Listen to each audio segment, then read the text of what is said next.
Movie recap Tagalog here.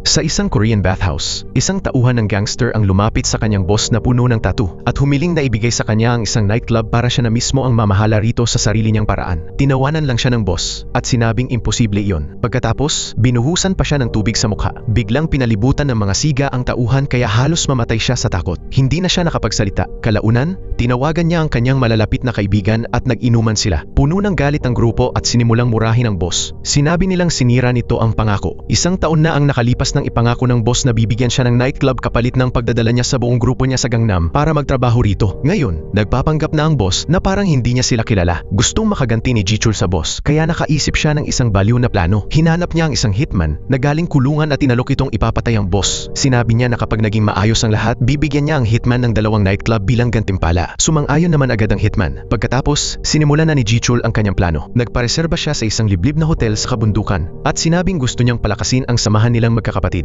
Dinala niya ang boss at lahat ng tauhan nito sa isang restaurant para sa malaking salo-salo at kasiyahan. Wala ni katiting na ideya ang boss na diretsong pumapasok na pala siya sa patibong na inihanda ni Jichul. 3:00 ng madaling araw, habang mahimbing na natutulog ang lahat, nagtipon si Jichul, ang kanyang pinakamalalapit na tauhan, at ang hitman. Parehong naglabas ng armas ang dalawang grupo at pinatay ang kuryente sa hotel. Pagkatapos, sabay-sabay silang sumugod sa bawat kwartong tinutulugan ng mga gangster. Nagkalat ang dugo habang walang awang pinagbubugbog ang mga lalaki. Karamihan sa mga gangster ay tulog pa kaya wala silang pagkakataong lumaban at mabilis silang pinabagsak ng grupo ni Jichul. Isang lalaki lang ang nakatakas at nakapagpatunog ng fire alarm. Humarap ng direkta ang boss kay Jichul. Sabay silang sumugod sa isa't isa at nagsimula ang matinding suntukan. Sinamantala ng boss ang kaguluhan at tumakbo papunta sa lobby para makatakas. Pero hinarang siya ng hitman sa gitna ng daan. Mabilis na humabol si Jichul at ang kanyang mga tauhan. Wala nang nagawa ang boss kundi itaas ang kanyang mga kamay at sumuko. Napilitan siyang isuko ang kontrol niya sa Gangnam. Ayaw ni Jichul na patayin agad ng hitman ang boss kaya inutusan niya ang kanyang mga tauhan na pusasan ito. Isa sa mga tauhan niya ang natuwa sa gintong relo ng boss kaya sinubukan niya itong agawin at isuot sa sarili niyang pulso. Sinipa pa niya ang boss at pinagulong ito sa sahig. Matinding kahihiyan ang naramdaman ng boss kaya dinampot niya ang isang gunting sa sahig at sinaksak ang lalaki. Agad itong namatay. Tumalsik ang dugo sa gintong relo. Pagkakita ni Jichul na namatay ang kanyang tauhan sa harapan niya, nagngit-ngit siya sa galit at nilapitan ng boss para saksakin ito. Pagkatapos, inangkin na ni Jichul ang lahat ng kapangyarihan ng boss sa Gangnam. Ngunit para tuluyang makontrol ang Gangnam, pumunta siya sa Busan upang hanapin ang nakatataas ng boss. Inutusan din ni Jichul ang kanyang mga tauhan na tambangan ang superior sa pintuan at kapag may naging problema, patayin nila ito. Nang magkita sila, nagsinungaling si Jichul at inakusahan ng boss na may koneksyon sa mga gang sa Seoul at balak nitong talikuran ang grupo para sumama sa mga gangster sa Seoul. May ipinakita pa siyang mga litrato bilang ebidensya. Hindi agad naniwala ang superior kay Jichul. Alam niyang malaki ang posibilidad na si Jichul mismo ang pumatay sa boss para maagaw ang posisyon nito. Hindi niya hahayaang basta makatakas si Jichul matapos patayin ang kanyang tauhan. Pagkatapos, inutusan ng superior ang kanyang mga tao na patayin si Jichul. Agad namang sinabi ni Jichul na 2 lang na distrito sa Gangnam ang gusto niya. Kapag tinanggap siya sa grupo, magpapadala siya ng 50 milyong won buwan-buwan. Natukso ang superior sa napakalaking alok, kaya mabilis siyang pumayag. Pero nagduda siya kung paano kikita si Jichul ng ganoong kalaking pera. Siyempre, may sarili ng plano si Jichul. Pumunta siya sa isang lugar na puno ng pulang bulaklak upang hanapin si Professor Yoon, isang matandang babaeng nagtatanim ng mga bulaklak. Hindi nagtagal, nagsimula nang magbenta ng droga si Jichul sa mga nightclub na hawak niya. Umaabot pa sa Japan ang bentahan niya. Dahil sa lantaran niyang mga gawain, napansin siya ng pulisya sa Seoul. Nagpadala rin ang pulisya ng Japan ng isang opisyal papuntang Korea. Nagpasya ang mga pulis na humanap ng matapang na opisyal na kayang magpanggap at makapasok sa grupo ni Jichul upang makakuha ng ebidensya tungkol sa drug smuggling. Agad na naisip ni Chief Duyon ang kanyang kaibigang si Junmo. Matalino at mahusay si Junmo pero dahil drug addict ang kanyang ama, hindi siya napopromote kahit gaano pa siya kagaling. Napilitan pa siyang mailipat sa isang police station sa probinsya. Nalulungkot si Junmo, hindi lang dahil hindi siya umasenso sa kanyang karera, kundi dahil palagi rin siyang minamaliit ng pamilya ng kanyang asawa. Galing sa pamilya ng mga pulis ang asawa ni Junmo at na-promote pa ito at nailipat sa security department sa Seoul. Masayang-masaya ang kanyang pamilya at todo pagbati sa kanya pero hindi nila naiwasang pagtawanan si Junmo dahil isa lang daw siyang pulis sa probinsya. Isang araw, dumating ang kaibigan niyang si Doyon at nangakong siguradong mapopromote si Junmo kapag nalutas nila ang kaso. Matapos ang isang gabing pag-isip, pumayag si Junmo na mag-undercover sa gang ni Jichul. Ipinaliwanag ni Doyon ang buong misyon sa kanya. 6 na buwan na ang nakalipas mula nang patayin ni Jichul ang dating boss ng Gangnam at nakabuo na siya ng sarili niyang gang. Sa loob lamang ng 6 na buwan, mabilis na lumakas ang kanilang grupo sa Gangnam. Karamihan sa mga nightclub sa lugar ay hawak ni Jichul at malaki ang kinikita nila mula sa tinatawag na Gangnam Crystals. Lahat ng pangunahing manager ng Gangnam Association ay nagtapos sa Jeoksam High School.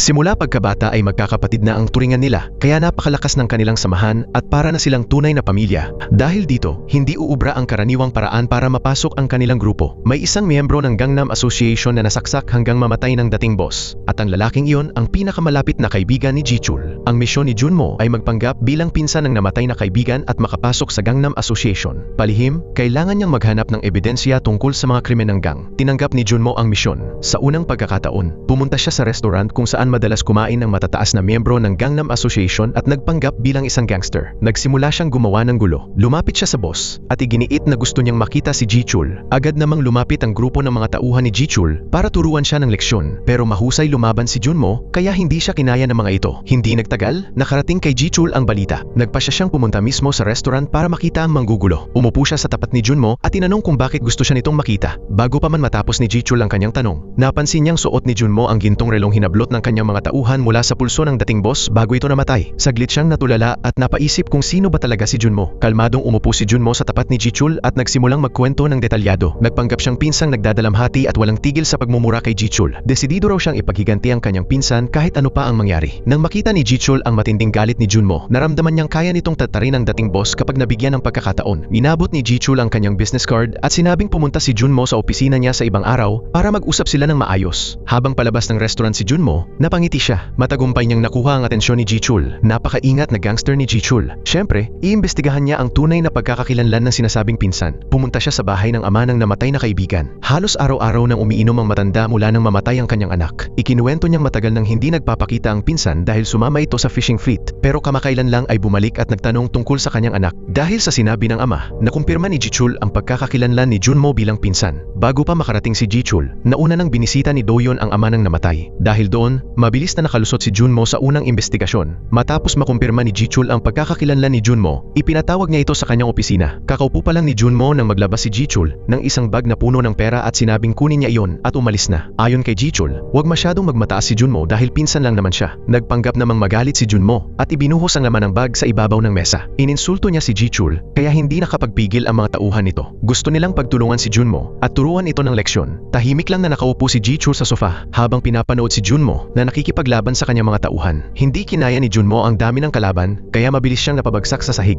pero hindi siya sumuko. Tumayo siyang muli at agad na nakipagsuntukan ulit. Isa-isang pinabagsak ang mga lalaking umatake sa kanya. Sa huli, sinuntok niya ang lalaking sumipa sa kanya at tuluyan itong nawalan ng malay. Kung hindi agad na magitan si Jichul, siguradong patay na ang lalaking iyon. Nabigla ang lahat ng nanonood at napalunok sila sa tensyon. Lumapit si Jichul kay Junmo. Nakumbinsi na siya na hindi dumating si Junmo para lokohin siya. Muli nitong binanggit ang kanyang pinsan at inilabas ang relong suot nito. Bago ito namatay, sumumpa si Junmo na hahanapin niya ang boss upang ipaghiganti ang pagkamatay ng kanyang pinsan. Matapos ang kapanipaniwalang pag-arte na iyon, pumunta pa si Junmo sa lugar malapit sa opisina ni Jichul at namigay ng mga wanted poster ng boss. Nang makita niya ang isa sa mga tauhan ni Jichul na dumaraan, basta niya itong inihagis at saka tumalikod at tumalis. Samantala, ang tauhan ni Jichul na nangakong magpapadala ng 50 milyong won buwan-buwan sa superior ay hinanap ang mga natitirang tauhan ng dating boss at kinumbinsi silang makipagtulungan sa kanya. Buwan-buwan ay kailangang magpadala ni Jichul ng napakalaking halaga sa superior. Ibig sabihin, napakalaki ng kinikita ni Jichul. Dahil dito, nagsimulang magkimkim ng sama ng loob ang tauhan ni Jichul. Yumabang na raw si Jichul matapos yumaman. 10 taon na silang magkaibigan pero parang alipin na lang ang turing sa kanya ni Jichul. Hindi niya iyon matanggap kaya gusto niyang pabagsakin si Jichul gamit ang mga natitirang tauhan ng dating boss at agawin ang negosyo nito. Nang makita ng tauhan ng boss ang determinasyon niya,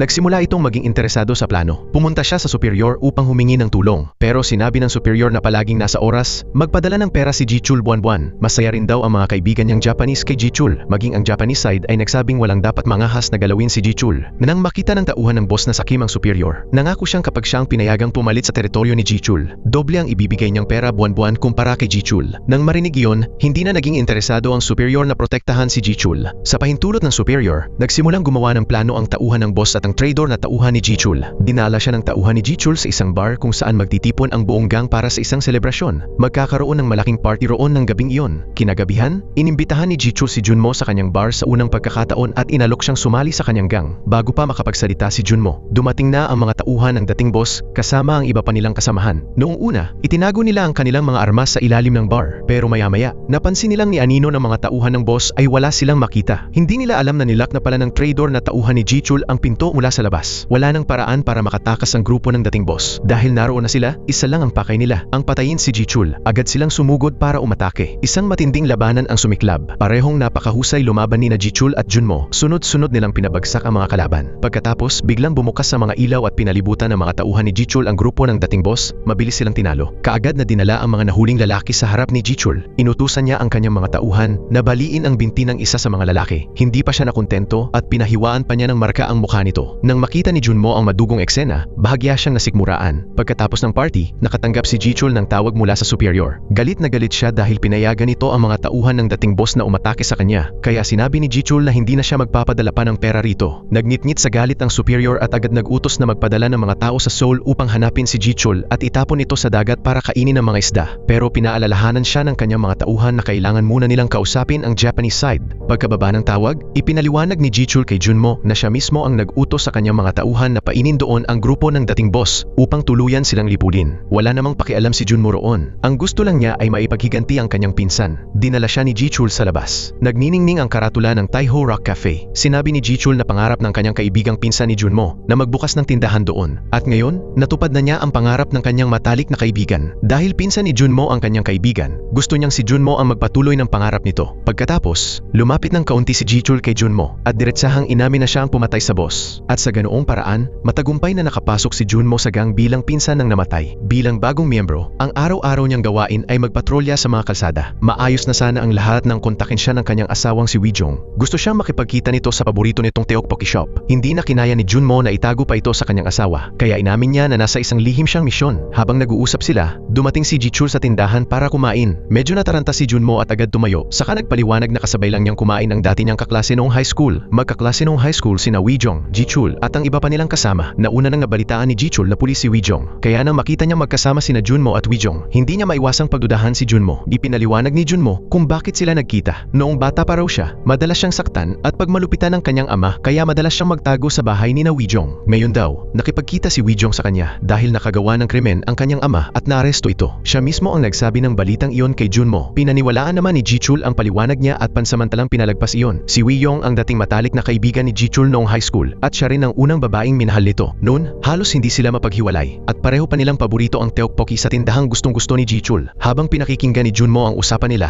nakakaramdam siya ng kaunting sakit sa dibdib. Sa rearview mirror, nakita niyang pinaglalaruan ni Ji-chul ang krus na kwintas na suot nito. Nakita na niya dati ang parehong kwintas sa kahon ng alahas ng kanyang asawa. Noong mga panahong estudyante pa sila, sikat na magkasintahan sina Ji-chul at Wijong. Minsan binigyan ni Wijong si Ji-chul ng kwintas bilang simbolo ng kanilang pagmamahalan. Pero bago sila magtapos, gumawa ng mabigat na krimen ang ina ni Ji-chul at naaresto ito. Dahil doon, lumipat ng tirahan sina Ji-chul at ang kanyang kapatid na babae. Mula noon, tuluyan na silang nawalan ng komunikasyon. Sa loob ng maraming taon, iningatan ni Ji-chul ang kwintas na bigay ni Wijong. Hindi niya malimutan ang kanyang unang pag-ibig, kaya nang makita niyang muli si Wijong, labis siyang nagulat. Pero mas nababahala siya kay Junmo na malapit sa isang pulis na gaya ni Wijong. Nang gabing iyon, inutusan ni Ji-chul ang kanyang mga tauhan na imbestigahan ang kaso ng ama ni Junmo at alamin ang background ni Wijong. Isang undercover na pulis sa istasyon ang naghanap ng impormasyon at ipinasa iyon sa pribadong investigador na kinuha ni Ji-chul. Malaki ang ibinayad sa pulis na iyon. Hindi nagtagal, nabasa ni Ji-chul ang mga impormasyong nakuha nila. Nakumpirma ng mga dokumento na may record nga ang ama ni Junmo sa istasyon ng pulis. Pero nang makita niya ang files ni Wijong at ang litrato ng asawa nito, agad siyang nagalit. Pinuntahan niya kaagad si Junmo at tinanong kung kilala nito ang asawa ni Wijong. Kinabahan si Junmo at mahigpit na hinawakan ang kanyang mga susi habang sinasabing wala siyang alam tungkol sa asawa ni Wijong. Diretsahang ipinakita ni Ji-chul ang litrato ng asawa ni Wijong at tinanong kung mas gwapo ba ito kaysa sa kanya. Tiningnan ni Junmo ang larawan at sinabing, "Syempre, mas gwapo si Ji-chul." Hindi alam ni Ji-chul na pinalitan pala ng katrabaho ni Junmo ang kanyang files. Natuntun din ng mga kasamahan ni Junmo ang undercover na pulis na nagbebenta ng impormasyon kay Ji-chul at tinakot itong sumunod sa kanilang gusto. Kapag hindi ito pumayag, ilalantad nila ang pagtagas niya ng impormasyon. Dahil doon, mabilis na tumango at pumayag ang pulis. Matapos maranasan ang lahat ng ito, naniwala si Junmo na napakatalino at napakatuso ni Ji-chul. Ngayon, puro pagpapatrola na lang sa labas ang ginagawa ni Junmo at hindi na siya makapasok o makihalubilo sa mismong gang sa loob. Handa na si Junmo. Nang gabing iyon, isang grupo ng mga armadong gangster na nakamaskara ang biglang sumugod sa opisina ng kumpanya. Nagpapatrolya si Junmo malapit doon at nakita niya ang mga gangster. Alam niyang nasa panganib si Ji-chul kaya agad siyang sumugod para iligtas ito. Sumigaw siya at nagpanggap na siya si Ji-chul upang ilihis ang atensyon ng mga gangster. Sinamantala naman ni Ji-chul ang pagkakataon at naglabas ng baril upang tulungan si Junmo. Nang makita ni Junmo na lumalala na ang sitwasyon, mabilis niyang hinabol at pinalayas ang mga gangster. Pagkatapos kumalma ng lahat, tiningnan ni Ji-chul si Junmo na sugatan dahil sa pagliligtas sa kanya at labis siyang naantig. Sumumpa siyang paghihigantihan niya ito at papatayin ang taong nasa likod ng pag-atake. Akala ni Ji-chul, mga tauhan iyon ng kanyang nakatataas. Matapos maatake ang boss. Iminungkahi ng kanyang matalik na kaibigan na magtalaga ng mahahalagang miyembro ng grupo upang manatili sa katabing silid. Pero imbes na pumili ng veteranong tauhan, hiniling ni Ji-chul na ang bagitong si Junmo ang maging personal niyang bodyguard. Dahil naaalala niya kung paano siya iniligtas ni Junmo, pakiramdam niya ay ligtas siya kapag ito ang kasama niya. Dahil dito, naging matagumpay ang plano ni Junmo na makapasok sa loob ng gang at maging personal na bodyguard ni Ji-chul. Pero hindi inasahan ni Junmo na ang una niyang tungkulin bilang bodyguard ay samahan si Ji-chul na bisitahin ang bina nito. Matapos muling makita si Wijong, hindi na ito maalis sa isip ni Ji-chul. Kunwari ay kaibigan lang siya ni Wijong habang palihim na nagtatanong tungkol sa asawa nito. Pakiramdam niya, dapat ay mayaman ang napangasawa ni Wijong at marangya ang buhay nito. Bakit daw nito piniling magpakasal sa isang mahirap na pulis mula sa probinsya? Matapos sabihin niyon, gusto ni Ji-chul na bisitahin ang ina ni Wijong dahil alam niyang may sakit ito at nakakonfine sa ospital. Dinala ni Junmo si Ji-chul sa harap ng ospital, pero natatakot siyang mabunyag ang lahat kaya tumanggi siyang sumama sa loob. Sinabi niyang malamang ay hindi na siya maaalala ng ina ni Wijong kaya magalang siyang umiwas. Hindi naman naghinala si Ji-chul at mag-isang pumasok upang bisitahin ang ina ni Wijong. Habang nakikipagkwentuhan ito sa isang kapitbahay, nalaman ng ina ni Wijong na gangster pala si Ji-chul sa Gangnam. Sinubukan niya itong kumbinsihin na magbagong buhay at tigilan na ang mga iligal na gawain. Ipinaliwanag naman ni Ji-chul na may nightclub siya at lehitimong negosyo ang pinapatakbo niya. Mga chismoso at mapanirang kapitbahay lang daw ang nagpapakalat ng masasamang usap-usapan tungkol sa kanya. Nagawa niyang kumbinsihin ang ina ni Wijong. Sakto namang nakatanggap siya ng tawag mula sa Japanese mob boss. Nang umagang iyon, sinadya ng nakatataas sa grupo na pumunta sa Japan upang alamin kung ano ang relasyon ni Ji-chul sa Japanese boss. Umaasa siyang makukuha niya ang suporta nito. Ayaw magsalita ng marami ng tauhan ng boss, pero tinakot siya ng nakatataas. Desidido na siyang alisin si Ji-chul. Kahit pa raw makialam ang Japanese boss para pigilan siya, wala itong magagawa. Hindi nagtagal, paalis na sana ng Japan ang nakatataas, ngunit pinigilan siya ng boss. Alam ni Ji-chul ang nangyari at hiniling niya sa Japanese boss na tulungan siyang alisin ang nakatataas. Hindi naglaon, natagpo ang patay ang nakatataas sa baybayin ng Japan. Matapos maalis ang nakatataas, naghanda ng malaking salo-salo ang gang para magdiwang. Pumunta naman si Ji-chul sa dagat upang mangisda. Naghinala si Junmo. Nagtataka siya kung bakit hindi nagsasama si Ji-chul ng bodyguard tuwing nangingisda ito. Nagtanong siya sa isa sa mga gangster at nalaman niyang ilang beses kada buwan kung mangisda si Ji-chul. Sa tuwing umaalis ito, ilang gabi rin itong nananatili sa dagat. Pagkaalis ni Ji-chul, nagsama-sama ang mga gangster para magdiwang. Sinamantala ni Junmo ang pagkakataon at nagbuluntaryong siya na lang ang magbantay mag-isa sa opisina. Nang makaalis ang lahat, pinatay niya ang kuryente sa opisina at nilak ang pinto ng opisina ni Ji-chul upang makapagsiyasat. Kumuha siya ng mga litrato sa iba't ibang lugar at may nakita siyang nakakandadong pinto sa isang sulok. Naalala niya ang sinabi ng tauhan ni Ji-chul noon. Ang password daw sa opisina ay birthday ni Ji-chul. Ilang araw na siyang sumusubok ng iba't ibang petsa ng kapanganakan pero walang tama. Nang malapit na siyang sumuko, bigla siyang naghinala at inilagay ang birthday ng kanyang asawa. Bumukas ang pinto. Napuno ng galit si Junmo. Napamura na lang siya kay Ji-chul at tinawag itong hayop. Marami siyang nakuhang litrato pero wala siyang natagpuang espesyal na ebidensya. Napansin din niyang kakaiba na walang gamit pangisda sa opisina ni Ji-chul kahit mahilig ito sa pangingisda. Mukhang hindi talaga ito nangingisda kapag umaalis. Kaya binalak ni Junmo na sa susunod ay sumama mismo kay Ji-chul sa pangingisda nito. Samantala, nakabalik na mula sa dagat si Ji-chul at ang kanyang mga malalapit na tauhan. Habang inaayos nila ang kanilang kagamitan at nagpapalit ng baterya ng flashlight, aksidenteng napansin ng isa sa kanila ang marka ng Seoul Police Department sa flashlight. Naalala ni Ji-chul ang gabing iyon. Nahulog ang flashlight nang matumba ang mga lalaking umatake noon. Mukhang hindi pala tauhan ng nakatataas ang mga lalaking iyon kundi mga pulis. Pero bakit magpapanggap na gangster ang mga pulis para patayin siya? Napaisip ng malalim si Ji-chul. Sa sandaling iyon, may tumawag sa isa niyang tauhan. May isang lalaking palihim na nag-iimbestiga tungkol sa pinagmulan ng Gundam Crystals at malubha nitong nasaktan ang taong nagbebenta ng mga ito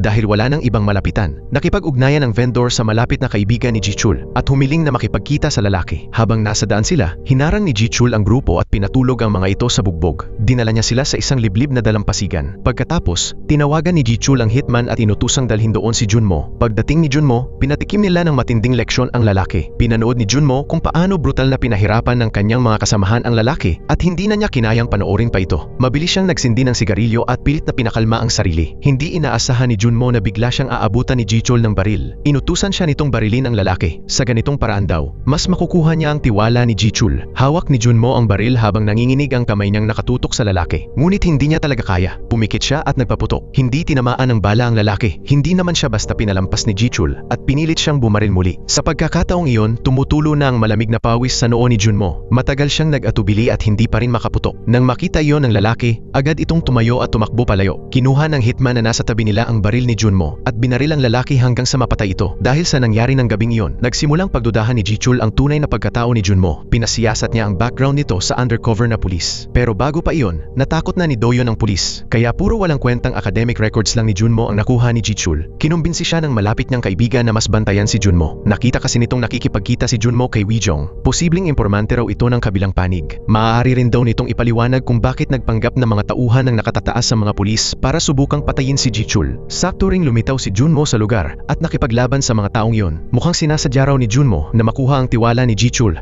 para makalapit dito. Habang pinaghihinalaan ng mga gangster si Junmo, natagpuan naman ng pulisya ang bangkay ng lalaking pinatay sa tabing ilog. Inutusan ng nakatataas si Do-yoon na pansamantalang itago ang kaso. Kapag nakakalap na si Junmo ng sapat na ebidensya laban sa sindikato, sa pamamagitan ng kanyang lihim na investigasyon, saka sila kikilos. Pero ngayong pinaghihinalaan na ang pagkatao ni Junmo, napilitan si Do-yoon na pakiusapan si Wijong na tulungan siyang makausap si Jichul at magsabi ng maganda tungkol kay Junmo. Nang gabing iyon, niyaya ni Wijong si Jichul na lumabas para kumain. Hindi man lang nagpaliwanag si Jichul at basta na lang tinawagan si Junmo upang ipag-drive siya papunta sa restaurant na napag-usapan nila. Mag-isang umakyat si Jichul upang makipagkita kay Wijong. Masaya silang nagkwentuhan ng matagal. Habang nakatingin si Jichul sa pamilyar na restaurant, naalala niya ang mga panahong magkasama sila ni Wijong noong high school. Nagdahilan siyang pupunasan ng labi ni Wijong at bigla niya itong hinalikan. Pinagsisisihan niya na hindi nila na ipagpatuloy noon ang kanilang relasyon. Pagkatapos kumain, nakiusap si Wijong kay Jichul na alagaan si Junmo. Sinabi niyang maraming pinagdaanan si Junmo noong bata pa ito. Hiling iyon ng babaeng minahal niya, kaya agad pumayag si Jichul. Habang pauwi sila, tahimik na nagmamaneho si Junmo habang mabigat ang loob niya. Narinig niya ang usapan ng kanyang asawa at ng unang lalaking minahal nito. Sinadya pa ni Jichul na tanungin si Wijong kung dumadalaw ba ang asawa nito sa kanyang ina. Noong nasa ospital kasi sila, inakala ng lahat na si Jichul ang tunay na manugang. Naalala ni Wijong ang utos ng kanyang nakatataas kaya sinabi niya kay Jichul na hiwalay na sila ng kanyang asawa. Halos madurog ang puso ni Junmo habang nagmamaneho. Nagliyab ang galit niya. Pagbalik niya sa hideout ng gang, nagsindi siya ng sigarilyo at pilit na pinakalma ang sarili. Nang gabing iyon, nakatanggap si Wijong ng tawag mula sa kanyang ama. Pumanaw na ang kanyang ina sa ospital. Kinabukasan, ginising si Junmo ni Jichul at ibinalita nito ang malungkot na pangyayari. Halos mawalan ng lakas si Junmo sa narinig. Pilit niyang tiniis ang sakit habang inihahatid si Jichul sa punerarya. Takot siyang makilala kaya nagdahilan siya upang si Jichul na lang ang pumasok mag-isa sa loob. Tahimik niyang pinanood mula sa labas ng lobby ang malungkot na itsura ng kanyang asawa habang nadudurog ang kanyang puso. Pagkatapos magbigay galang ni Jichul sa yumao, personal siyang hinatid palabas ni Wijong at nagpasalamat sa pagpunta nito. Nakatulala lang si Junmo habang pinapanood ang kanyang asawa na nakikipag-usap sa unang lalaking minahal nito. Sa sandaling iyon, biglang tumakbo palabas ang pamangkin ni Wijong at sumigaw, "Tito." Natakot si Junmo at mabilis na umiwas ng tingin. Nag-aalalang baka tumakbo papunta sa kanya ang bata. Sa kritikal na sandaling iyon, biglang dumating si Do-yoon at agad na inilayo ang bata. Nang makita ni Jichul si Do-yoon, tumugma ito sa impormasyong nakuha niya sa una niyang investigasyon kaya tuluyan nang nawala ang kanyang pagdududa. Ipinakilala ni Wijong ang kanyang peking dating asawa kay Jichul.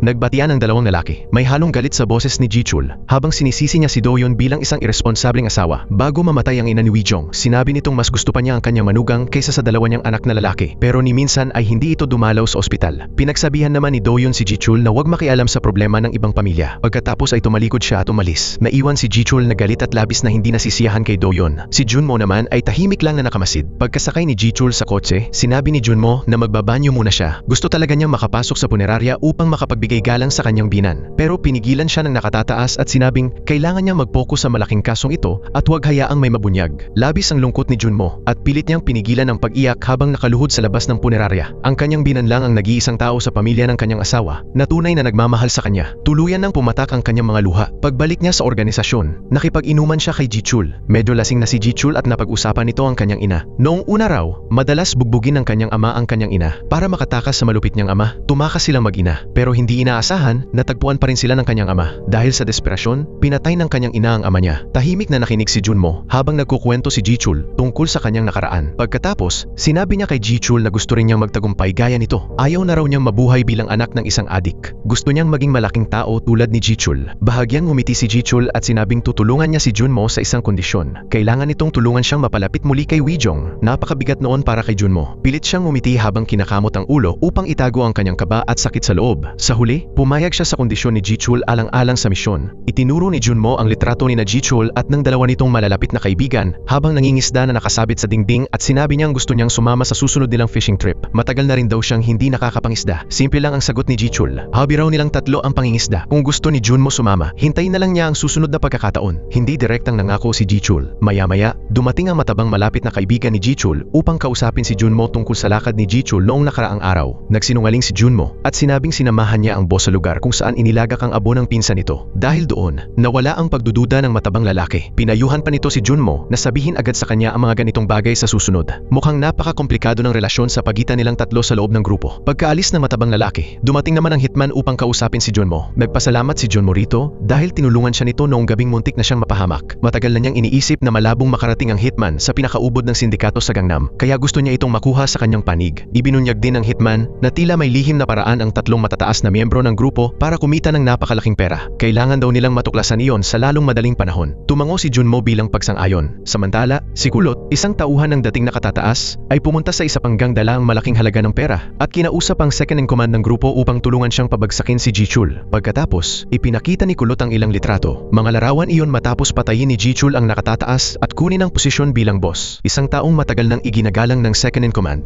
Naggitngit sa galit ang second in command at nagpa siyang tulungan silang wasakin ang Gangnam Gang ni Jichul. Hindi nagtagal, muling nilapitan ng mga lider ng kabilang gang ang mga tauhan ni Jichul at inalok silang lumipat sa kanilang grupo. Nilapitan din nila ang hitman at inutusang ipaalam sa kanila ang galaw ni Jichul. Tahimik lang na tumingin ang hitman sa kanila at walang sinabi. Mabilis na dumating ang araw ng pangingisda. Ang isa nilang malapit na kaibigan ay hindi makakasama dahil may sakit ang buntis nitong asawa at kailangan dalhin sa ospital. Dahil doon, sina Jichul at ang matabang lalaki lang sana ang mangingisda, pero kailangan nila ng kahit 3 tao para magbantay sa pantalan at gumawa ng mga utos-utusan. Iminungkahi ng matabang lalaki na isama na lang ang hitman, pero si Jichul mismo ang nagsabing tawagin si Junmo. Sa pagkakataong ito, gusto rin niyang tingnan kung may dala bang pulis si Junmo. Kinagabihan, pinapalit ni Jichul si Junmo ng bagong sasakyan at magkasama silang bumiyahe papunta sa pantalan. Kalagitnaan ng biyahe, nakatanggap si Jichul ng tawag mula sa matabang lalaki na flat daw ang gulong ng sasakyan nito, kaya pinauna muna niya sina Jichul at Junmo at susunod na lang siya. May ilang kahina-hinalang sasakyan na dumaan sa matabang lalaki. Maya-maya lang, pinalibutan ng mga iyon ang sasakyan ni Jichul sa harap at likod, kaya napilitan silang pumunta sa isang abandonadong construction site. Bumaba mula sa mga sasakyan ang grupo ng mga tauhan ng second in command at mabilis na sinalakay ang kotse ni Jichul. Na-stuck ang sasakyan sa buhangin at hindi na makausad. Walang nagawa sina Jichul at Junmo kundi magkubli sa loob habang napapalibutan ng mababangis na kalaban. Sa kritikal na sandaling iyon, sinunggaban ni Junmo ang baril na itinago ni Jichul sa kotse. Itinutok ito sa lalaking may hawak na kutsilyo sa leeg ni Jichul at agad itong pinatay. Sumiklab ang bakbakan sa magkabilang panig. Nanginginig ang mga kamay ni Jichul habang inaabot niya ang pistolang nakatago sa loob ng sasakyan.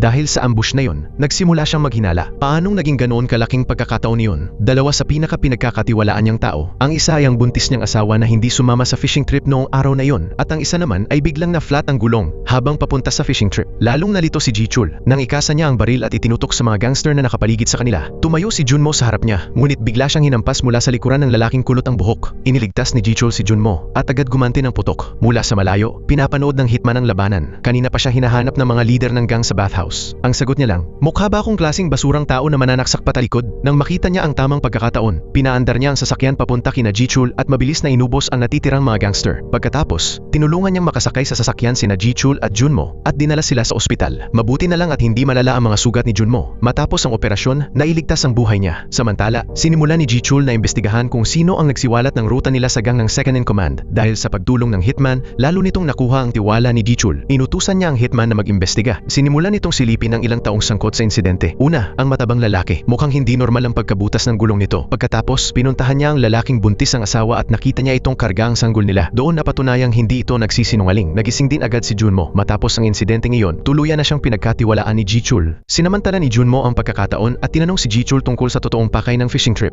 Hindi sumagot si Jichul, pero sinabi niyang malalaman din iyon ni Junmo balang araw. Bumalik ang hitman. Wala raw itong nakitang kahina-hinala. Matapos mag-isip ng mabuti, nahulaan ni Jichul kung sino ang traitor. Inutusan niya ang hitman na pabalikin ang lahat sa Seoul. Gusto niyang parusahan ang traitor sa harap ng lahat. Unti-unti nang gumaling ang katawan ni Junmo. Nang ma-discharge siya sa ospital, espesyal pang naghanda si Jichul ng maluwag na sasakyan para makahiga siya sa buong biyahe pabalik. Habang nagpapahinga sila sa daan at pumunta ang lahat sa banyo, palihim na lumapit si Do-yoon sa sasakyan at kinausap si Junmo. Dahil sa pag-iwas ni Jichul na sagutin ang tanong niya, nahulaan ni Junmo na nagbebenta ito ng droga habang kunwari ay nangingisda. Nang gabing iyon, balak din ni Jichul na tugisin ang traders organisasyon. Gagawin ni Junmo ang lahat para pigilan siyang may mapatay. Kinagabihan, nagtipon-tipon ang lahat sa opisina. Tiningnan ni Jichul ang lahat at sinabi niyang ang hindi dumalo sa meeting noong araw na iyon ang siyang trader. Kinabahan ang lahat dahil may kontak pala sila sa gang ng second in command at natatakot silang mapatay. Maya-maya, napansin nilang wala roon ang lalaking blonde. Agad inutusan ni Jichul ang hitman na hulihin ang trader. Mabilis namang nahuli ang blonde na lalaki. Wala itong maipaliwanag. Nagpasya si Jichul na ipaubaya na sa hitman ang pagpatay rito. Hindi iyon natiis ni Junmo. Habang naghahanda ang hitman, dumampot siya ng pamalo at malakas na hinampas ang blonde na lalaki. Nailabas na ni Junmo ang galit niya. Naparusahan na rin ang blonde na lalaki dahil sa pagtataksil nito sa kanya. Dahil mismo si Junmo, ang biktima, ang nagsabi nito, hindi na ipinagpatuloy ni Jichul ang pananakit. Nagpasya siyang pakawalan ng blonde na lalaki at binalaan ito na kapag nagpakita pa siyang muli, wala na itong magiging tsansang mabuhay. Matapos asikasuhin ang trader, tinawag ni Jichul ang dalawa niyang tauhan. Pinatawag din sina Junmo at ang hitman. Pagkalipas ng 2 araw araw, may darating na negosyante mula sa ibang bansa papuntang Korea. Nasira ni Ji-chul ang kasunduan nila rito, kaya inutusan niya ang matabang lalaki na maghanda ng regalo para mapakalma ang negosyante. Kahit natukoy na niyang traitor ang blonde na lalaki, may isang bagay pa ring bumabagabag kay Ji-chul. Alam ng blonde na lalaki na mangingisda si Ji-chul, pero hindi nito alam ang eksaktong ruta nila. Noong araw na iyon, ang matabang lalaki lang ang nagmamaneho sa likuran niya, kaya ito ang pinakapinaghihinalaan niya. Sinabi rin ng hitman na ganoon ang tingin niya. Inutusan ni Ji-chul ang hitman na ipagpatuloy ang investigasyon at alamin kung may kahina-hinalang kilos ang matabang lalaki. Pagkatapos, kumuha siya ng sunglasses at ibinigay iyon sa hitman. Tuwang-tuwa naman ang hitman sa kasalukuyang sitwasyon. Kapag naging maayos ang lahat, matatanggal nila ni Junmo ang dalawang nakatatandang tauhan ni Ji-chul at sila na ang magiging pinakapinagkakatiwalaang tao nito. Nagpanggap na pulis ang hitman at pumunta sa kwarto sa ospital kung saan nagpapagaling si Kulot matapos tamaan ng bala. Tinanong niya ito kung bakit alam ito na doon dadaan si Ji-chul noong araw na iyon. Tinatanong niya kung ang matabang lalaki ba ang nagsabi rito. Umiling lang ang lalaki. Pagkatapos, hinubad ng hitman ang sombrero nito at ipinakita ang tunay niyang mukha bago pinatay si Kulot. Pagkatapos, tinawagan niya si Ji-chul at iniulat na patay na si Kulot, gaya ng ipinag-utos sa kanya. Kinumpirma rin niya na wala siyang nakitang kahina-hinala sa dalawa nitong kapatid.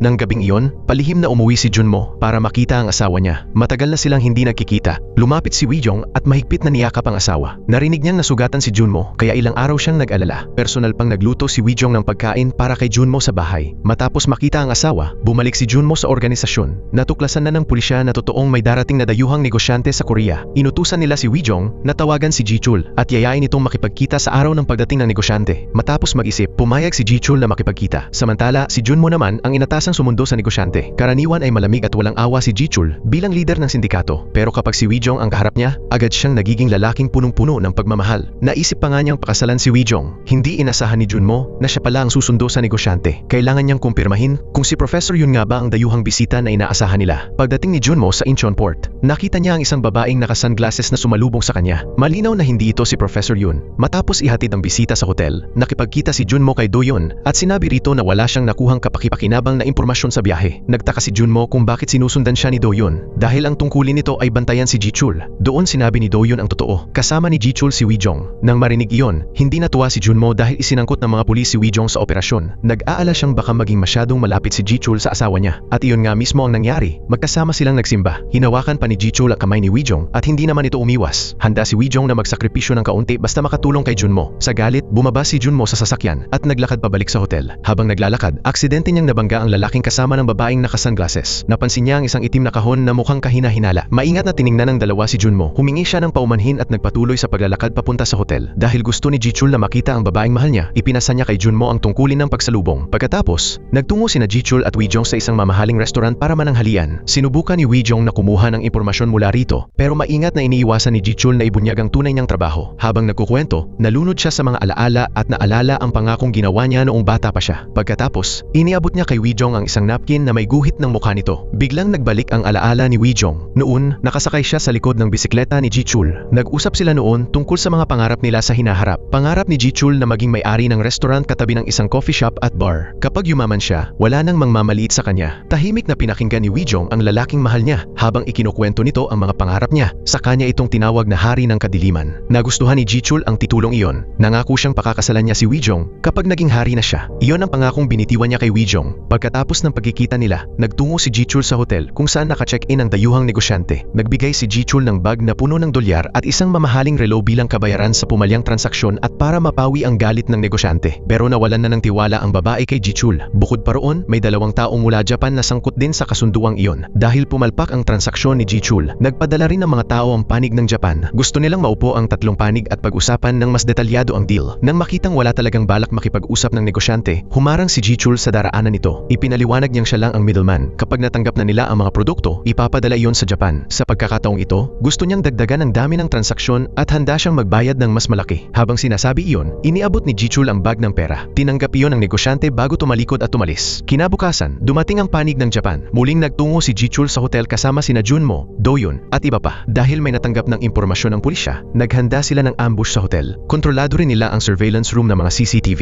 Minamasdan naman ni Do-yun ang sitwasyon sa labas ng hotel. Handa na rin si Junmo na ikabit ang listening device na ikinabit ni Do-yun sa kanyang bukong-bukong, pero hindi nila inasahan na sobrang maingat pala ng mga Japanese. Bago makapasok sa silid ng meeting, isa-isang kinakapkapan ng mga bodyguard ang lahat. Nang makarating si Junmo sa pintuan, alam niyang kakapkapan siya, pero wala na siyang atrasan. Kinapkapan ng bodyguard ang itaas na bahagi ng katawan niya, pati sigarilyo at lighter sa bulsa ay hindi pinalampas. Pagkatapos, yumuko ito ito at unti-unting inilalapit ang kamay sa kinaroroonan ng listening device. Biglang sumigaw si Junmo at pinigilan itong hawakan niyon na parang likas na reaksyon ng katawan. Napansin agad ni Doyon na nasa panganib si Junmo. Kaagad niyang kinontak ang mga pulis na nakaabang sa surveillance room at ipinapaandar ang fire alarm. Nang tumunog ang alarm, mabilis na tumalikod si Junmo at nagkunwaring titingnan ang sitwasyon. Dali-dali siyang pumunta sa hagdan at balak sanang itapon ang listening device. Pero biglang may naisip siyang paraan. Inilagay niya ang listening device sa kaha ng sigarilyong nakapkapan na kanina. Dahil akala ng bodyguard ay nasuri na yon, hindi na nito muling tiningnan at ipinagpatuloy na lang ang pagkapa sa laylayan ng pantalon ni Junmo. Dahil doon, ligtas na nakapasok si Junmo sa silid. Naghintay sina Junmo at ang ibang bodyguard sa katabing kwarto. Para hindi sila makapag-espiya, nagpatugtog ng malakas na musika ang mga Japanese sa kwarto ng mga bodyguard. Sa panig ni Doyon, musika lang ang naririnig at wala nang iba. Ang dahilan ng sobrang pag-iingat ng mga Japanese ay dahil target na sila ng pulisya sa Japan. Napakaingat ng boss nilang Japanese, kaya hindi ito personal na dumalo sa negosasyon. Sa halip, inutusan nito ang mga tauhan niya na makipagkita kina Jichul. Tinanong ng kinatawan ng Japan tungkol sa pumalyang transaksyon ni Jichul at gusto nitong malaman kung sino ang espiya sa loob ng organisasyon nito. Kasama ba ito sa plano at alam ba nito ang tungkol sa negosyo nila? Isa-isang sinagot ni Jichul ang lahat. Sinabi niyang nahuli na nila ang trader at wala itong kinalaman sa kasalukuyang deal. Pero hindi pa rin nawala ang pagdududa ng mga Japanese. Nag-aalala silang baka minamanmanan na ng pulis si Jichul. Dahil doon, pinababa ng kinatawan ng Japan si Jichul sa ibaba ng hotel ng 5 minuto habang dala ang bag. Magpapanggap siyang naghihintay ng tao habang minamasdan siya ng tauhan ng mga Japanese mula sa itaas kung may pulis bang sumusunod o nagmamatsyag sa kanya para maipagpatuloy ang negosyo. Napilitan si Jichul na sumunod at bumaba dala ang bag. Akala ng mga pulis na naka-ambush sa hotel ay hinihintay ni Jichul ang drug dealer at gusto na sana nila itong hulihin. Mabuti na lang at kalmadong inutusan sila ni Doyon na huwag padalos-dalos kumilos. Pagkaalis ni Jichul, inilabas ng kinatawan ng Japan ang kanyang telepono upang direktang makausap ng Japanese boss ang negosyante. Matagal nang si Jichul ang kumukuha ng produkto mula sa negosyante bago ito ipinapasa sa Japanese boss. Ngayon, dahil malapit ng kontrolin ng boss ang buong grupo ng Yakuza, mas pinili nitong manatili sa likod ng eksena at gamitin si Jichul bilang middleman. Pero dahil minamanmanan pa rin siya ng pulisya sa Japan, nagpa siya ang boss na putulin na ang koneksyon kay Jichul at maghanap ng ibang Koreanong makakatrabaho. Kapag pumayag ang negosyante, handa siyang magbigay ng dagdag na pera rito. Maya-maya, bumalik na si Jichul sa silid. Hindi nila inaasahan na may biglang pulis na susulpot sa kwartong pinagkikitaan ng tatlo. Noong nasa beach sila noon, inutusan ni Jichul si Junmo na patayin ang isang lalaki. Pero hindi ito sinunod ni Junmo. Sa huli, ang asasin na lang ang tumapos dito. Ang pulis na iyon ang nag-iimbestiga sa kaso. Habang nasa daan, nakita niya ang organisasyon ni Jichul at palihim niya itong sinundan hanggang hotel. Gusto niyang malaman kung ano ang ginagawa ni Junmo doon. Pagdating ng pulis, agad ipinaalam ni Junmo sa tatlo ang sitwasyon at humarang siya sa pulis para makaalis sina Jichul at ang iba sa kwarto. Ngunit hindi nagpatinag ang pulis at agad silang nagkasuntukan ni Junmo. Nang marinig ni Doyon na nasa panganib si Junmo, inutusan niya ang dalawa nilang kasamahan na pigilan ang magulong pulis. Sinamantala naman ni Junmo ang pagkakataong makaalis. Mainitin ang ulo ng pulis at sa galit ay ibinato pa nito ang wallet sa sahig para patunayang tunay siyang pulis. Nalito si Doyon. Hindi niya maintindihan kung paano biglang sumulpot ang pulis doon. Samantala, hinabol ng pulis si Junmo na nakatakas na. Buti na lang at naghihintay ang bodyguard ng negosyante. Nagawa ni Junmo na mailigaw ang pulis at makarating sa kwarto ng negosyante. Nagulat at nagtaka naman ang babae. Tutal, nag-uusap lang naman silang tatlo at wala silang ginagawang iligal sa harap ng iba. Kaya wala sanang dahilan para magtago. Sa katunayan, mas kahinahinala pa kung bigla silang aalis sa kwarto. Ipinaliwanag ni Junmo na ginulo ng pulis si Jichul at kapag napagtuunan ng pansin ang negosyante, siguradong iimbestigahan din ito ng mas malalim. Lalo na at peke rin ang pasaporte ng babae. Makatuwiran ang paliwanag ni Junmo. Tumigil na sa pagtatanong ang negosyante at bumalik sa pakikipag-usap kay Jichul tungkol sa negosyo. Dahil sa pagkabigo ni Jichul noon, nawala na ng tiwala sa kanya ang babae. Dagdag pa rito, nakipagsuntukan pa si Junmo sa pulis para mapigilan ito, kaya lalo lamang nagulo ang sitwasyon. Nagpa siya ang negosyante na obserbahan muna ang lagay bago magdesisyon kung itutuloy pa niya ang pakikipagtulungan. Tinawagan niya ang tauhan ng Japanese boss at humiling na ng ilang araw para makapag-isip. Hindi siya makapagbibigay agad ng sagot. Agad namang ipinaalam iyon ng tauhan sa Japanese boss. Iniutos ng boss na kahit ano pa ang maging desisyon ng negosyante, pansamantala munang itigil ang transaksyon. Dahil sa panghihimasok ng pulis, nasira ang meeting noong araw na iyon. Gusto ng Japanese boss na humupa muna ang sitwasyon bago sila muling gumawa ng bagong deal. Malinaw na parang binabantaan ng boss ang negosyante laban sa pakikipagtulungan kay Jichul, kaya wala nang sinabi pa ang babae at umakyat na lang sa itaas. Maganda ang impresyon niya kay Junmo dahil sa katapatan nito. Biniro pa niya ito na baka makulong dahil sa pananakit sa pulis. Ngumiti si Junmo at sinabing magkikita pa sila ulit kapag pareho na silang ubanin. Nagustuhan ng negosyante si Junmo kaya gusto niya itong maging tour guide niya sa Korea. Paglabas nila ng hotel,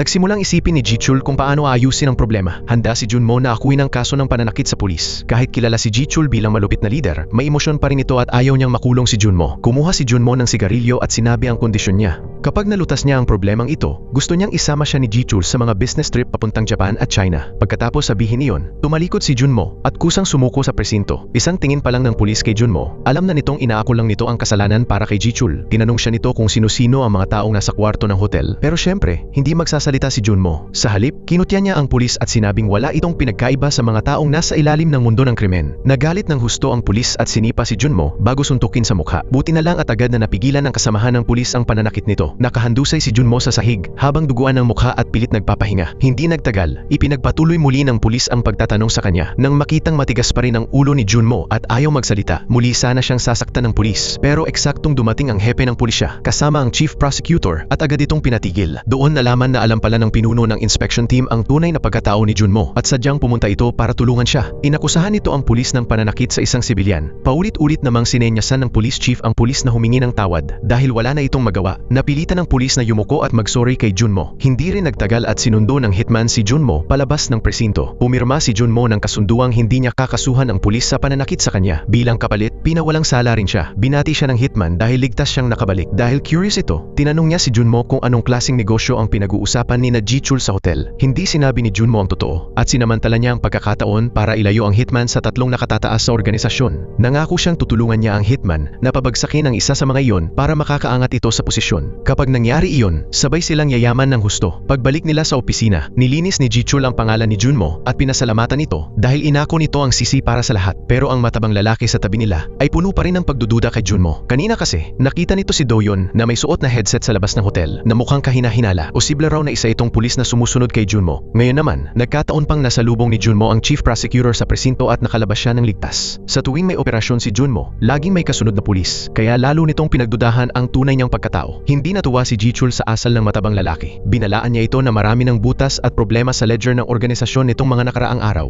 Bilang isa sa pinakamalapit niyang tauhan, ang matabang lalaki ang namamahala sa accounting kaya sobrang maingat nito sa pera. Sa galit, agad itong umalis. Pagkatapos, binalikan ni Jichul si Junmo upang pakalmahin ito at iminungkahi niyang si Junmo na mismo ang direktang makipag-usap sa negosyante tungkol sa transaksyon. Mukhang nagustuhan kasi siya ng babae. Tinanggap ni Junmo ang gawain at agad na nag-report kina Doyon at sa chief prosecutor. Handa na ang lahat. Kailangan na lang nilang hulihin ang mga ito habang nagaganap ang transaksyon at may sapat na ebidensya. Pero dahil naudlot ang deal, hindi pa yon maisasagawa. Iminungkahi ni Junmo na siya mismo ang kakausap sa negosyante para muling maituloy ang transaksyon. Kasabay nito, hiniling niya kina Doyon at sa chief prosecutor na tulungan siyang asikasuhin ang matabang lalaki dahil ito ang pinaka-pinaghihinalaan siya. Habang nakatuon si Junmo sa trabaho, nakipagkita naman si Wijong kay Jichul. Napansin niyang mabigat ang iniisip ni Jichul kaya gusto niya itong tulungan. Labis na naantig si Jichul. Tinanong niya si Wijong kung paano nito nakakayanan ang sakit ng pangungulila sa ina matapos itong pumanaw. Namula ang mga mata ni Wijong. Sinabi niyang hinahayaan na lang niyang lamunin siya ng lungkot. Biglang sumikip ang dibdib ni Jichul kaya pumunta siya sa bahay ng kanyang ina para makakain ng lutong bahay nito. Samantala, nakipagkita si Junmo sa negosyante. Nasolusyonan na raw niya ang problema niya sa pulis kaya maaari na siyang maging tour guide nito ayon sa napagkasunduan nila. Dinala siya ng negosyante sa isang restaurant para maghapunan. Humanga ito sa ginawa ni Junmo nang labanan niya ang pulis alang-alang kay Jichul. Nang makita ni Junmo ang maayos na pakikitungo ng babae, sinamantala niya ang pagkakataon para hikayatin itong ipagpatuloy ang transaksyon kay Jichul. Pero puno ng panunuya ang ekspresyon ng babae. Sinabi nitong wala na siyang tiwala kay Jichul. Lumalabas na noong gabi ring iyon, inimbestigahan ng bodyguard ng negosyante kung paano ibinebenta ng Gangnam Group ang kanilang produkto. Pumunta ang bodyguard sa cafe na iniimbestigahan ng matabang lalaki para bumili ng droga. Nalaman ng negosyante na sa Gangnam ibinebenta ang mga kristal na droga. Ibig sabihin nito, itinago ni Jichul ang mga produktong dapat sana ipinadala sa Japan at ibinenta na lang sa Korea. Dahil dito, lalo silang nawala ng tiwala kay Jichul. Patuloy namang pinupuri ni Junmo si Jichul at nakiusap sa negosyante. Napayagan siyang tumulong sa pagdadala ng mga produkto sa Japan. Nangako rin siyang ipapaalam muna ito kay Jichul at hihingi ng pahintulot mula sa kabilang panig.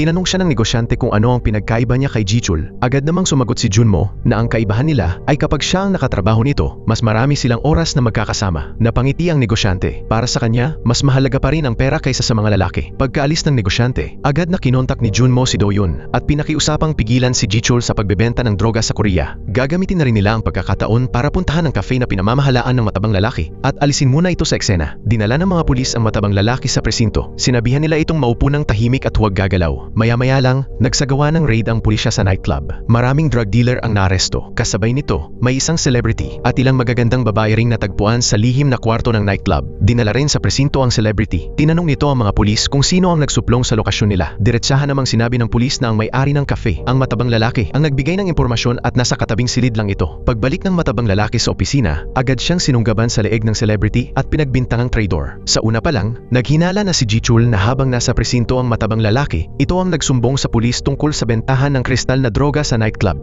Dahil doon, nagkaroon ng raid sa mga club. Ngayon, lalo pang pinatibay ng sinabi ng celebrity ang hinala niya. Pinalabas ni Jichul ang lahat para personal na kumprontahin ang matabang lalaki. Wala nang maipaliwanag pa ang matabang lalaki. Paulit-ulit nitong sinasabing wala siyang isiniwalat at naging tapat siya kay Jichul sa lahat ng oras. Mumisi lang si Jichul at inihagis ang ledger sa harap nito. Nandoon ang ebidensyang nagpapatunay na palihim na nagbebenta ng droga ang matabang lalaki sa nightclub. Lumalabas na matagal na pala nitong niloloko si Jichul sa likuran nito at ibinebenta ang mga produktong dapat ipinapadala sa Japan. Lahat ng kinita niya ay sarili niyang ibinulsa. Hinayaan na lang ni Jichul na umalis ang matabang lalaki kasama ang pera nito. Habang nakatingin sa litrato nilang apat, nanikip ang dibdib ng lalaki. 20 taon silang magkaibigan, pero dahil sa nangyari, kailangan nilang magkahiwalay. Bago umalis, binalaan niya si Jichul na mag-isip ng mabuti dahil si Junmo ang totoong dapat palayasin. Simula raw nang dumating si Junmo, sunod-sunod na ang mga problemang nangyayari sa grupo. Bukod pa roon, parang nabihag na rin ni Policewoman Wijong ang puso ni Jichul. Pagkasabi nito, galit na umalis ang matabang lalaki. Pinanood naman ng hitman ang likod nito at inulit ang sinabi noon ni Junmo, ipilit mong makapasok o may mapipilitang umalis. Sinundan ng hitman ang matabang lalaki sa elevator at kinutya ito. Sinabi niyang lagi nitong gustong piliin ang pinakamadaling paraan kaya lalo itong tumaba. Sa galit, tinapakan ng matabang lalaki ang paa ng hitman at nagsimula silang magsuntukan. Napakalakas pala ng hitman sa martial arts. 2 o 3 galaw lang, tumilapon agad sa sahig ang matabang lalaki. Binalaan siya ng hitman na huwag nang babalik pa sa lugar na yon kung ayaw niyang maranasan ang impyerno. Samantala, hindi rin pinakinggan ni Jichul ang babala ng matabang lalaki. Nakipagkita siya kay Wijong para magsimba. Pinakiusapan niya ang kanyang ina na ipagdasal ang yumao ng ina ni Wijong sa simbahan. Espesyal pang pinapunta si Wijong para sumama sa panalangin. Pagkatapos ng misa at panalangin, nilapitan si Wijong ng ilang kakilala sa simbahan para makipagkwentuhan. Isa sa mga ito ang nagsabing matagal na niyang kasama ang ina ni Wijong at mahigit 20 taon na silang nagsisimba roon. Nang marinig yon, biglang natigilan si Jichul. Agad niyang tinawagan ang isang private investigator. Noon pa man, inutusan na ng matabang lalaki ang investigator na siyasatin ng mabuti si Wijong kung tumira ba ito sa gangwon at kung nag-aral ba ito sa parehong paaralan ni Junmo. Pero dahil sa narinig niya mula sa babae sa simbahan, nalaman ni Jichul na sa Seoul talaga lumaki ang pamilya ni Wijong. Ibig sabihin, nagsinungaling sa kanya si Wijong. Kaagad niyang inutusan ng investigator na hukayin pa ng mas malalim ang impormasyon tungkol kay Wijong. Nakipag-ugnayan naman ang investigator sa isang tao sa loob ng presinto para magsagawa ng investigasyon. Pero nagsinungaling ang kontak nito at sinabing wala itong sapat na kapangyarihan para gawin iyon.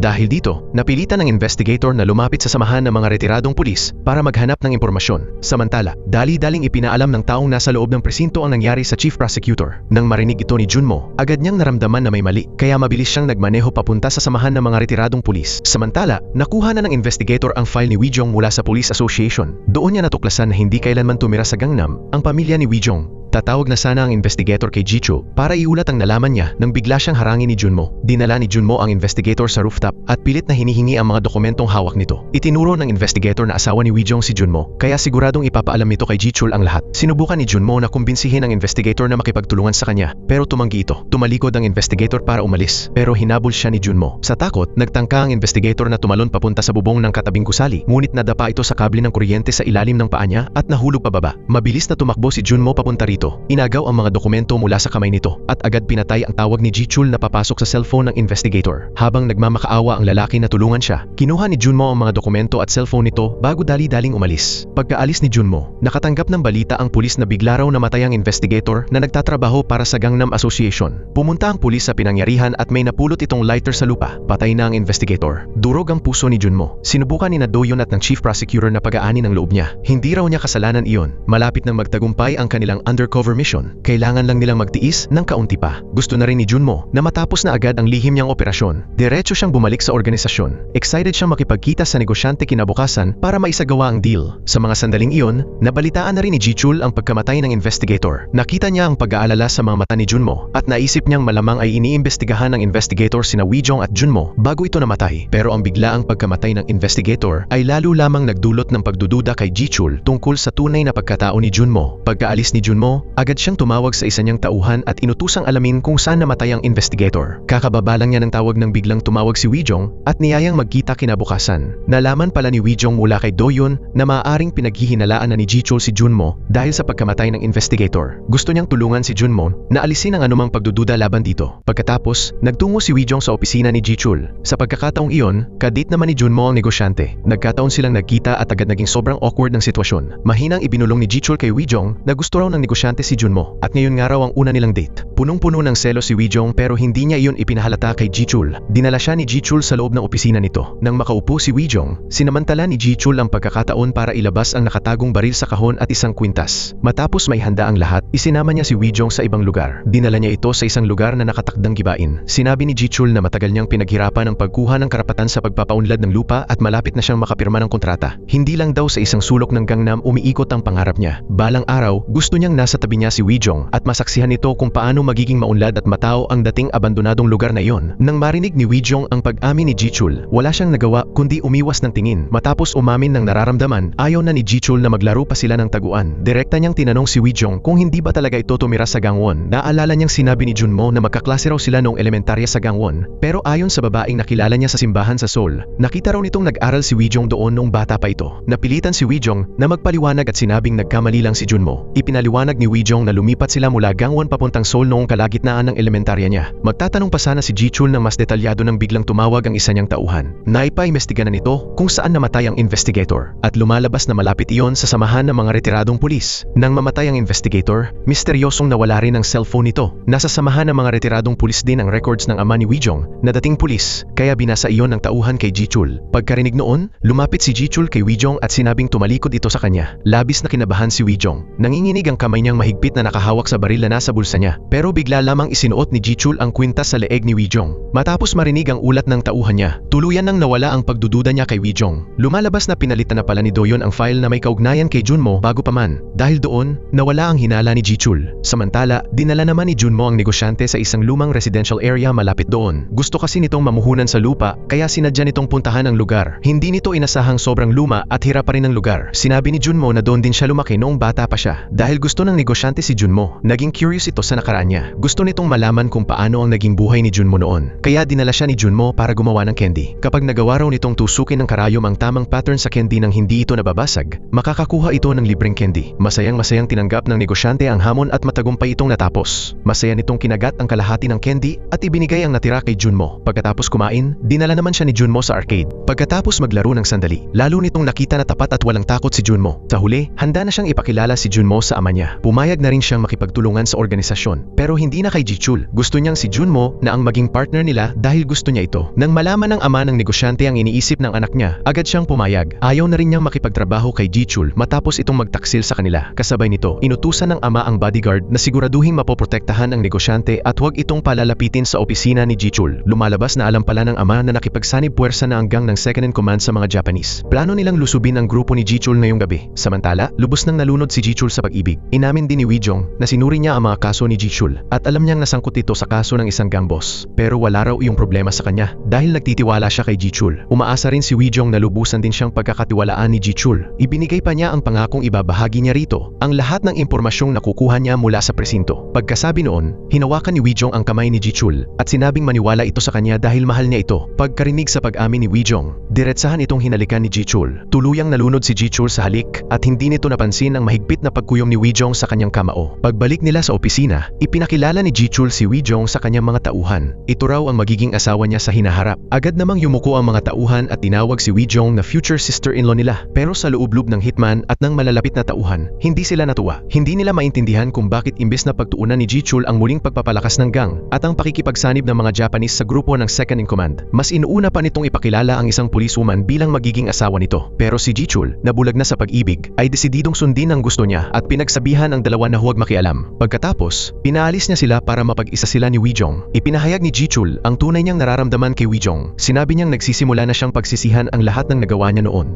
Dahil sa pag-amin ni Wijong, gusto na niyang maging mabuting tao. Kaya nakiusap siya kay Wijong na tulungan siya. Hindi alam ni Wijong kung paano sasagot. Samantala, matagumpay namang nakipag-partner si Junmo sa negosyante. Sinamantala iyon ng babae at niyayang makipagtabi si Junmo sa kanya. Nang makita nitong nag-aalangan si Junmo, agad nitong sinabi na kakanselahin niya ang deal. Walang nagawa si Junmo, kundi halikan ng marubdob ang negosyante. Habang naghahalikan sila, si Wijong pa rin ang laman ng isip ni Junmo. At nang akmang may susunod pang gagawin ang negosyante, biglang bumukas ang pinto dahil pumasok ang bodyguard. Pinili na raw ng ama ng negosyante na makipagtulungan sa gang ng second in command. Ngayong gabi rin, sasalakayin ng second in command si Jichul. Sandaling nag-isip ang negosyante. Para sa kanya, hindi naman masamang mamatay si Jichul. Kapag nangyari iyon, maaaring samantalahin ni Junmo ang pagkakataon para maagaw ang posisyon. Nang malaman ito ni Junmo, dali-dali niyang tinawagan si Wijong. Ngunit noong mga oras na iyon, nasa Nasa date si Wijong kasama si Jichul kaya hindi niya narinig ang tawag ni Junmo. Samantala, kumakain ang mga miyembro ng gang sa opisina nang biglang sumugod ang grupo ng pangalawang pinuno, dahilan para magulat ang lahat. Mabilis na nagbakbakan ang dalawang grupo. Nang marinig ni Jichul ang kaguluhan sa labas, agad niyang dinala si Wijong sa ligtas na lugar. Pagkatapos, hinablot niya ang kanyang baril at nagmamadaling lumabas. Naghalo-halo sa matinding labanan ang magkabilang panig. Tumalsik ang dugo sa mga dingding sa paligid nila. Nagkalat sa sahig ang napakaraming patay at sugatan. Dumating si Junmo at agad ding sumabak sa laban. Mula sa di kalayuan, nakita niya si Wijong. Napahinto ang dalawa at nagkatitigan. Pinulot ni Junmo ang isang itak na nasa lupa. Pinaslang ang mga kalaban sa kanyang dinaraanan at pilit na lumapit kay Wijong. Ngunit hinihila siya ng isang lalaki mula sa likuran. Nang makitang nasa panganib ang kanyang asawa at minamahal, halos mawalan ng ulirat sina Junmo at Jichul. Naunang sumugod si Jichul papunta kay Wijong. Tumayo si Wijong at napunta ang tingin niya kay Junmo. Nasaksihan niya mismo kung paano ito pumatay nang nanlilisik ang mga mata sa galit. Dahil sa pagkabigla, hindi napansin ni Wijong na muli siyang inatake. Mabuti na lang at dumating agad si Jichul upang iligtas siya. Pinulot niya ang isang sutlang panyo sa sahig at ipinambalot ito sa sugatang kamay ni Wijong. Tumayo ng tuwid si Wijong, tila nakalimutan na ang sakit sa kanyang kamay. Nakatitig siya kay Junmo sa labas ng bintana. Bakas ang matinding pagkagulat sa kanyang mukha habang nakikipaglaban ito gamit ang kutsilyo. Dumating ang babaeng negosyante sa opisina ni Jichul. Hindi niya maintindihan kung bakit handang gawin ni Junmo ang lahat ng ito. Malalim ang naging sagot ni Junmo. May taong gusto siyang protektahan. Samantala, naghihintay ng balita ang tauhan ng boss na Japanese mula sa grupo ng pangalawang pinuno. Umaasang magandang balita ang maririnig. Ngunit hindi nila inaasahan na si Jichul mismo ang darating kasama ang kanyang mga tauhan upang maghiganti. Pagpasok ni Junmo sa pinto, agad niyang itinulak ang pangalawang pinuno sa ibabaw ng mesa. Kinausap ni Jichul ang kampo ng mga Japanese at inutusan ang tauhan nito na sabihin sa boss na pumunta sa Korea upang humingi ng tawad kung nais pa rin itong magpasok ng mga produkto. Sa wakas, natapos din ang lahat. Pagbalik ni Wijong sa bahay, tinitigan niya ang larawan nila ni Junmo. Naalala niya noong magkasama pa silang nagtatrabaho nang mabalitaan ni Junmo na ililipat siya sa Seoul at nag-alala itong baka ligawan siya ng ibang lalaki. Kaya habang nasa duty sila, nagtapat si Junmo ng kanyang nararamdaman kay Wijong. Pagkatapos magsalita, inilabas niya ang pares ng singsing. Matagal nang hinihintay ni Wijong ang araw na iyon, kaya siya na mismo ang unang humalik kay Junmo. Hindi nagtagal, nagpakasal ang dalawa. Habang ginaganap ang kasal, dumating ang ama ni Junmo at nagwala sa labas. Nang hihingi ito ng pera upang makabili ng droga. Agad na kumuha si Junmo ng bahagi ng perang regalo at ibinigay ito sa kanyang ama habang pinapaalis ito agad.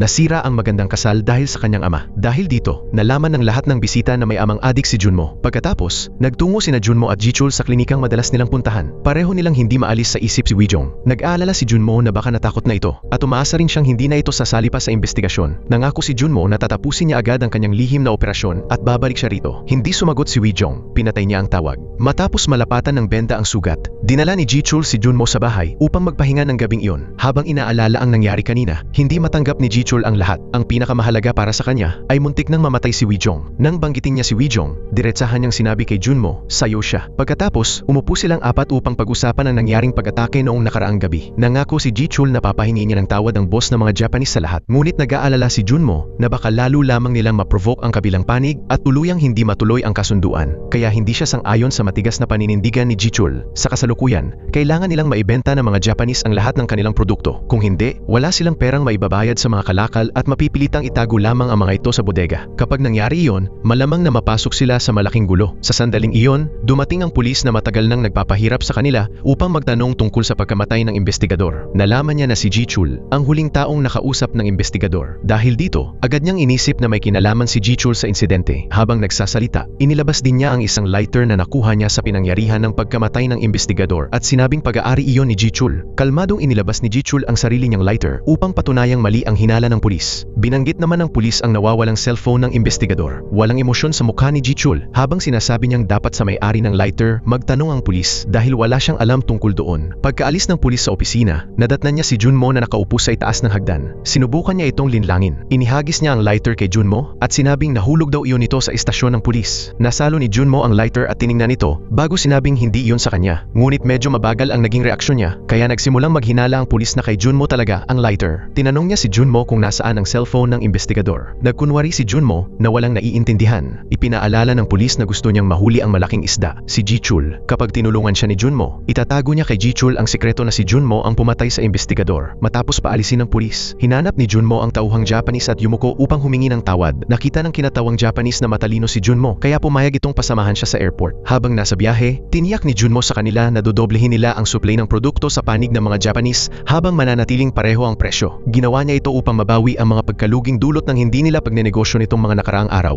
Naging kapani-paniwala ang sinabi ni Junmo kaya muling inayos ng kanyang tauhang Japanese ang negosasyon nila ni Jichul. Ngunit hindi sinabi ni Jichul kay Junmo kung ano ang napag-usapan nila. Hindi nagtagal, personal na pumunta sa Korea ang boss ng mga Japanese upang direktang makipag-usap kay Jichul. Hiniling nito na doblehin ang panig ni Jichul ang dami ng produkto habang pareho pa rin ang presyo. Matigas ang naging tugon ni Jichul. Iginiit niyang kailangan munang humingi ng tawad ang boss ng mga Japanese bago sila magpatuloy sa negosasyon. Dahil dito, hindi sila nagkasundo. Galit na umalis ang boss at tuluyang nasira ang kasunduan. Nag-alala ang mga malalapit na tauhan dahil kung hindi sila makikipagtulungan sa mga Japanese, hindi nila maipapakalat ang kanilang mga produkto. Walang gaanong sinabi si Jichul. Tumayo lamang siya at umalis ng opisina. Nangyari na nga ang kinatatakutan ni Junmo. Natakot pa siya na baka tuluyang hindi matuloy ang transaksyon at hindi niya agad maresolba ang kaso upang makatakas sa kanyang lihim na pagkakakilanlan. Kaya gumawa si Junmo ng panibagong plano. Pinuntahan niya ang negosyanteng babae at iminungkahing silang dalawa na lamang ang manguna sa negosasyon nang hindi umaasa sa iba. Nang makita ng babae ang seryosong ekspresyon ni Junmo, pinag-isipan nito ang kanyang sinabi. Kinabukasan, nagtungo sina Junmo at ang negosyante upang makipagkita sa boss ng mga Japanese. Humingi sila ng paumanhin para sa naging asal ng kanilang boss at sinabing nais pa rin nilang ipagpatuloy ang kooperasyon ng magkabilang panig. Pagkatapos ng paghingi ng tawad, ipinaliwanag ni Junmo ang kanyang plano. Handa siyang direktang makipagtulungan sa boss upang mag-supply ng mga produkto. Sa kasunduang ito, ang negosyanteng babae ang magiging daan sa pagdadala ng mga produkto papuntang Korea. Sa kasalukuyan, wala pa silang paraan upang direktang magpadala ng produkto sa Japan. Dahil nagpapakita ng katapatan si Junmo sa boss, kailangan niyang tanggapin na maging parang anak nito at sumailalim sa seremonyang Japanese ng pagputol ng daliri bilang tanda ng katapatan. Pagkasabi nito, inilabas ng bodyguard ang sandata at naghanda ng putulin ang daliri ni Junmo. Ngunit nang kumilos ang bodyguard, hindi si Junmo ang nasugatan kundi ang boss ng mga Japanese. Lumabas na ang kinatawan ng boss. Noong nakikipag-usap kay Jichul, ay pumanig pala kay Jichul. Nais nitong maging kaibigan si Jichul at bumuo ng pangmatagalang samahan. Ngunit naghinala si Jichul at sinabi sa kinatawan na kailangan nitong harapin mismo ang boss upang mapatunayan ang kanyang katapatan. Pagkatapos mamatay ang boss, saka lamang lumitaw si Jichul. Dahil sa ginawa ng kinatawang Japanese, nakuha nito ang tiwala ni Jichul. Kaya pumayag si Jichul na ipagpatuloy ang pakikipagtulungan sa panig ng mga Japanese. Nang masaksihan ni Junmo at ng negosyanteng babae ang lahat, napagtanto nilang naging mga piyesa lamang sila sa plano ni Jichul. Napatay ang pinuno ng organisasyong Japanese. Ang kinatawan ng boss ang pumalit bilang bagong katuwang ni Jichul.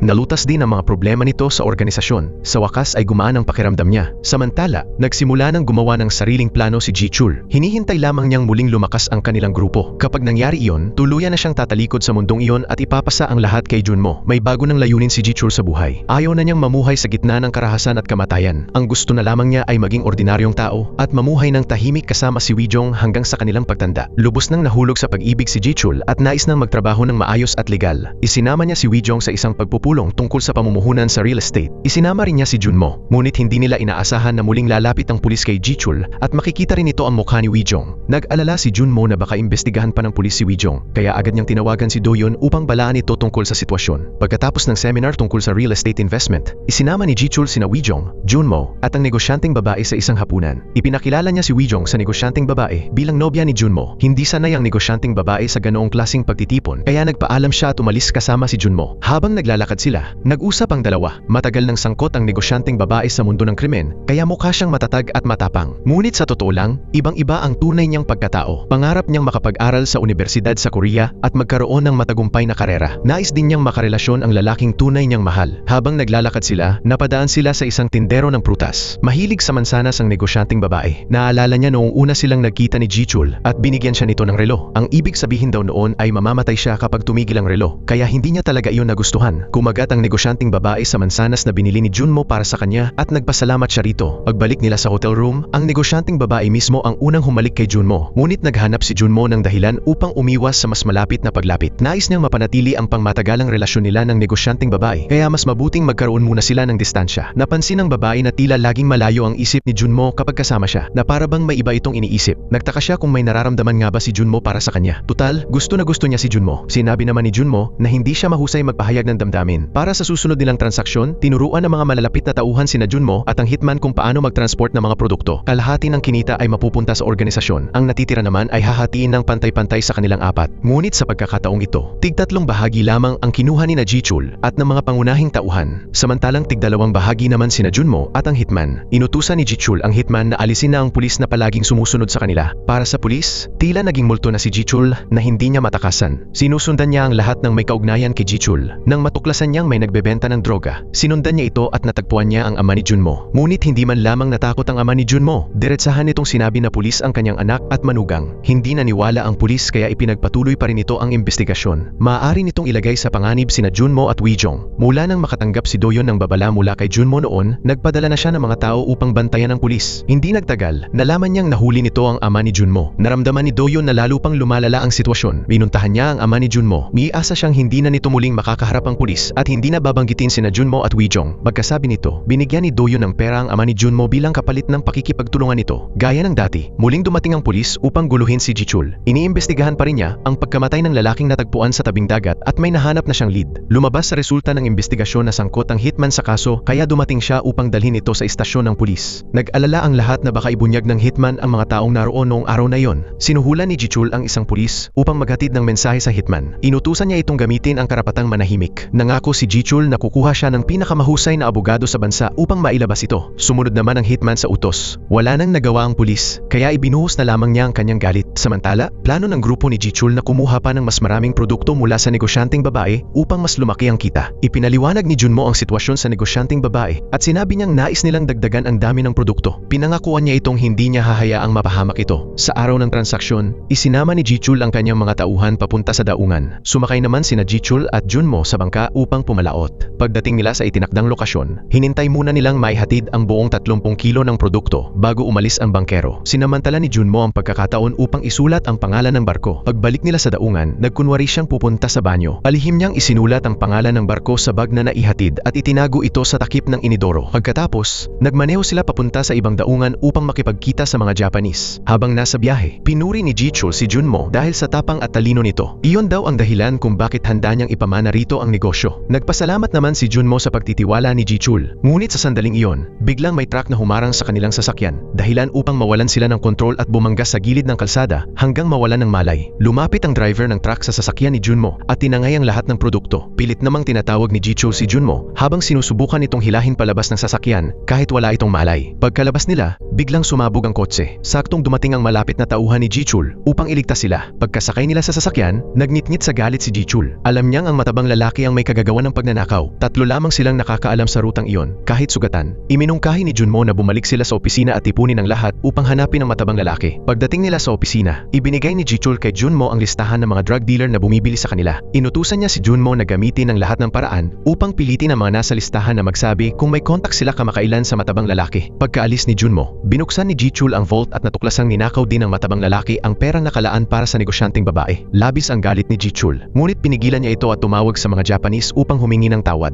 Nangako siyang mababawi niya ang mga produkto at mababayaran ang lahat ng pagkalugi. Binigyan siya ng mga Japanese ng 1 linggo upang imbestigahan ang nangyari. Dahil sunod-sunod ang masasamang insidente nitong mga nakaraang araw, pinayuhan ng kanyang malapit na tauhan si Jichul na maging maingat at low profile muna. Ngunit sa mga sandaling iyon, galit na galit si Jichul. Wala siyang pakialam sa pag-iingat. Ang gusto lamang niya ay mabawi ang kanyang pera at mga produkto. Hindi inaasahan ng pulis na matagpuan niya ang mga miyembro ng grupo ng second-in-command leader. Tinanong niya ang mga ito tungkol sa away ng dalawang grupo ilang araw na ang nakalipas at kung sino ang babaeng kasama ni Jichul. Narinig niyang posibleng mula sa Seoul National Police Agency ang babae. Nagtaka ang pulis. Bakit nakikisama ang isang pulis sa mga gangster? Pumunta siya sa istasyon ng pulis at ipinakita ang larawan ni Wijong sa lahat ng naroon. Nakilala ito ng isang kasamahan ni Wijong. Sinabi nito sa pulis na si Wijong ay anak ng dating chief of staff at pulis din ang kanyang asawa. Ginamit ng pulis ang kanyang koneksyon upang magtanong-tanong pa. Sa huli, nalaman niya ang pangalan ni Junmo at kung saang istasyon ito nagtatrabaho. Pumunta siya roon upang hanapin si Junmo. Sinabi naman ng kasamahan ni Junmo na matagal na itong may sakit at hindi pa bumabalik sa istasyon. Dahil dito, nagsimula ng imbestigahan ng pulis si Junmo. Nakalaya na ang hitman mula sa istasyon ng pulis. Galit na galit siya dahil sunod-sunod na ang masasamang nangyayari sa kanilang grupo nitong mga nakaraang araw. Nang marinig ito, may biglang naalala ang driver tungkol sa isang dating pangyayari. Inutusan noon ni Jichul ang driver na pumunta sa samahan ng mga retiradong pulis upang imbestigahan ang kaso. Agad niyang ibinigay ang mga file sa hitman. Pagkakita ng hitman sa mga dokumento, sinabi nito sa driver na bumalik sila sa istasyon ng pulis. Pagdating nila roon, nakita nilang dumating si Doyon upang hanapin ang pulis. Habang ikinukumpara ng hitman ang mga file, nagkamali siya ng akala na si Doyon ang asawa ni Wijong. Nagtaka siya kung bakit nakikipag-ugnayan ang kabilang panig sa pulis. Biglang naalala ng driver na nang pumunta siya noon sa samahan upang kunin ang impormasyon. Nakita rin niya roon si Doyon. Nagsimulang maghinala ang hitman. Pakiramdam niya ay may mali. Agad siyang bumalik sa samahan at tinakot ang staff doon. Pinilit niya itong sabihin ng lahat at ipinatawag si Doyon, kunwari ay may mahalaga siyang sasabihin dito. Inakala ni Doyon na may panibagong galaw ang grupo ng mga gangster, kaya dali-dali siyang pumunta sa samahan. Pagdating niya roon, nakita niyang walang tao sa silid. Habang naghihinala siyang nahulog siya sa bitag,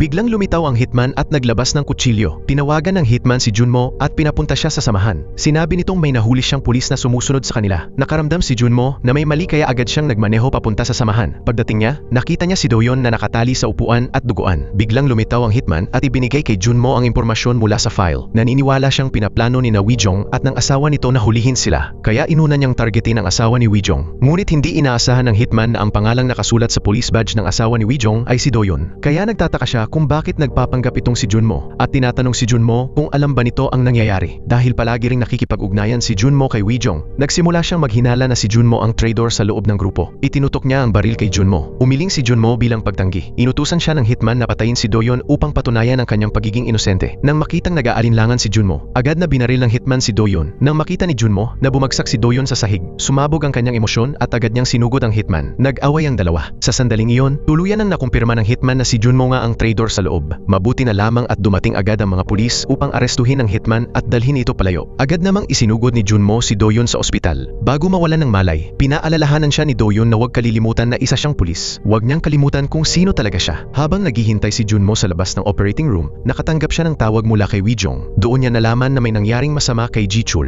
Lumalabas na pinagtaksilan si Jichul ng dalawa niyang malalapit na tauhan. Ang matabang lalaking matagal nang nawawala ay bumalik sa organisasyon. Hindi siya sang-ayon sa plano ni Jichul na talikuran ang grupo at mamuhay bilang ordinaryong tao. Tinanong ng matabang lalaki si Jichul kung kilala pa ba nito ang mga kapatid na sumama sa kanya sa hirap at ginhawa. Nang manahimik si Jichul, isa-isang binanggit ng matabang lalaki ang pangalan ng bawat tauhan, pati na rin ang kanilang mga pangarap at kalagayan ng pamilya. Hinimok naman ng isa pang malapit na tauhan si Jichul na ibaba ang hawak nitong baril. Panahon na raw upang isuko nito ang pagiging leader. Sa mismong sandaling iyon, dumating ang pulis upang arestuhin si Jichul dahil sa pagtulong sa pagpatay at ilegal na pagmamay-ari ng armas. Nagkataon lamang na dumating ang pulis sa oras na iyon dahil nasuhulan siya ng dalawang malalapit na tauhan ni Jichul. Bago pa man nila planuhing nakawin ang droga ni Jichul, napagtanto na nilang hindi mabuting tao ang pulis. Kaya naisip nilang makipagsanib puwersa rito upang pabagsakin si Jichul, makatakas sa impluwensya nito at hayaang mabulok ito sa kulungan habang buhay. Kapalit nito, magbibigay sila ng ebidensya tungkol sa mga krimen ni Jichul at malaking halaga ng pera sa pulis. Magalang na nakipag-usap ang matabang lalaki sa pulis at sinabihan itong mag-ingat.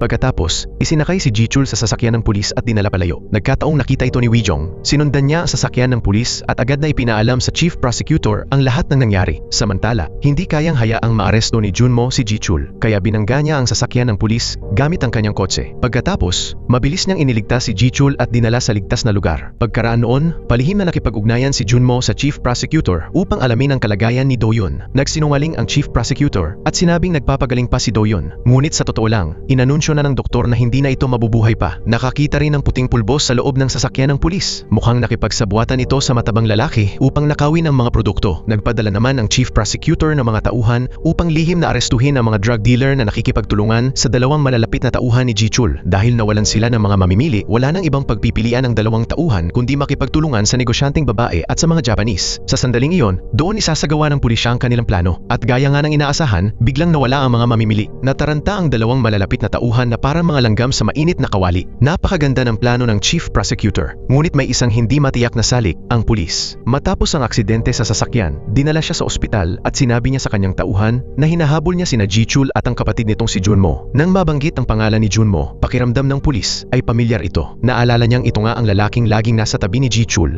Iyon din ang dahilan kung bakit nakarehistro ang pangalan ni Junmo sa police records. Ngunit kahit anong paghahanap ng pulisya, wala silang makitang impormasyon tungkol kay Junmo. Dahil dito, nagsimulang maghinala ang pulis. Kaya pinuntahan niya ang dalawang malalapit na tauhan ni Jichul. Agad namang sinabi ng dalawa na pulis ang kasintahan ni Jichul. Idinagdag pa nila na matagal nang magkakilala sina Wijong at Junmo mula pa noong bata sila. Dahil dito, tuluyang nawalan ng pasensya ang pulis. Hindi niya matanggap na hindi agad na ibigay sa kanya ang ganoon kahalagang impormasyon. Agad namang nag-isip ng plano ang matabang lalaki upang mahuli sina Jichul at Junmo. Ang ideya niya ay sundan sina Wijong at ang negosyanteng babae. Tinanggap naman ng pulis ang pera at pumayag na makipagtulungan sa kanila. Nakipagkita ang dalawang malalapit na tauhan sa negosyanteng babae at sinabi nilang nais nilang ipagpatuloy ang negosyo kasama siya. Kaunti lamang ang sinabi ng negosyanteng babae. Umaasa siyang maayos nilang maayos ang lahat. Kailangan muna nilang humingi ng tawad sa panig ng mga Japanese bago maayos na maipagpatuloy ang transaksyon. Punong-puno ng kumpiyansa ang matabang lalaki. Naniniwala siya ngayong wala na si Jichul upang hadlangan sila. Magiging maayos at ligtas na ang operasyon. Pagkatapos ng usapan, tinawagan ng negosyanteng babae si Junmo at sinabi rito ang lugar ng susunod na transaksyon kinabukasan. Matagal nang inaasahan ni Junmo na direktang makikipag-ugnayan ang dalawang tauhan sa negosyanteng babae, kaya nilambing niya ang babae at sinabing papanig ito sa kanya. Nang malaman ang lokasyon, agad na ipinaalam ni Junmo sa Chief Prosecutor ang oras at lugar ng transaksyon. Samantala, may plano rin si Jichul na bawiin ang perang ninakaw sa kanya ng matabang lalaki. Ngunit hindi nila inaasahang muling manggugulo ang pulis. Matapos ang investigasyon, natuklasan nito ang tunay na pagkakakilanlan ni Junmo. Pumunta ang pulis sa kwartong tinutuluyan ng negosyanteng babae at ipinakita rito ang balita tungkol kina Wijong at Junmo. Ipinaliwanag din niya na mag-asawa ang dalawa. Nais malaman ng pulis kung saan nagtatago sina Junmo at Jichul. Sa sandaling iyon, magulong-magulo ang isip ng negosyanteng babae. Hindi niya alam kung sasabihin ba niya ang katotohanan. Tinawagan niya si Junmo upang malaman kung totoo ba ang nararamdaman nito para sa kanya. Matagal bago sumagot si Junmo, ngunit binigyan niya ito ng payo. Sinabi niyang huwag na itong bumalik sa China at huwag na ring manatili sa Korea. Ang pinakamabuting gawin ay pumunta muna sa Hong Kong at mamuhay ng tahimik sa loob ng ilang panahon. Ang tapat na sagot ni Junmo ang naging dahilan upang makapagdesisyon ng negosyanteng babae. Pinili niyang patayin ang pulis. Sa mismong sandaling iyon, biglang sumugod ang mga pulis sa silid.